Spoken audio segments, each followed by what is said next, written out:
नमस्कार, आप देख रहे हैं सौगंध टीवी। आपके साथ मैं हूं रूबी सिंह चौहान। महाराष्ट्र में सीएम पद को लेकर सस्पेंस अभी भी बरकरार है। महायुति ने प्रचंड जीत कर महाराष्ट्र में अपनी सरकार तो बना ली, लेकिन सीएम पद को लेकर जो सस्पेंस है अभी तक चल रहा है। जी हाँ, कल भी एक मीटिंग हुई थी अमित शाह के घर, जिसके बाद भी कोई फैसला अभी सीएम पद को लेकर नहीं हुआ है।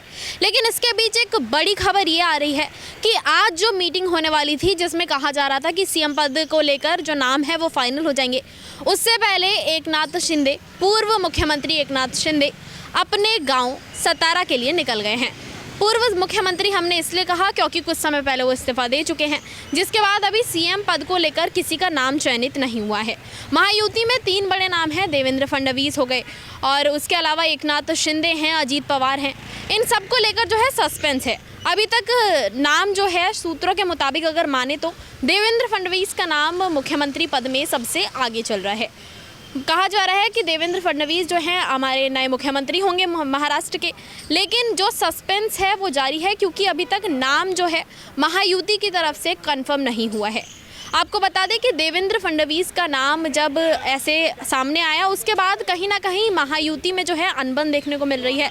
लगता है कि कहीं ना कहीं कुछ विधायक हैं, पार्टी के नेता हैं, वो नाराज़ हैं। ऐसा हम क्यों कह रहे हैं? क्योंकि आज पार्टी की फाइनल मीटिंग होनी थी। उससे पहले क्या हुआ, एकनाथ शिंदे अपने गांव सतारा चले गए। तो इस तरह से इसको लेकर कुछ इस तरह की बातें चल रही हैं कि शायद वो नाराज़ हैं, और कई तरह की बातें बन रही हैं कि एकनाथ शिंदे आज फाइनल मीटिंग वाले दिन वहाँ से गांव क्यों चले गए। मीटिंग को रद्द करना पड़ा और नाम अभी तक फाइनल नहीं हुआ। यहाँ हम झारखंड की बात भी इसलिए करेंगे क्योंकि झारखंड और महाराष्ट्र में सेम टाइम पर चुनाव हुए थे, सेम टाइम पर रिजल्ट आए। लेकिन झारखंड में क्या हुआ, मुख्यमंत्री हेमंत सोरेन शपथ ले चुके हैं, ऐतिहासिक शपथ ली है उन्होंने, दोबारा से जीते हैं। लेकिन मुख्यमंत्री महाराष्ट्र के अभी तक जो हैं वो फाइनल नहीं हो पाए हैं।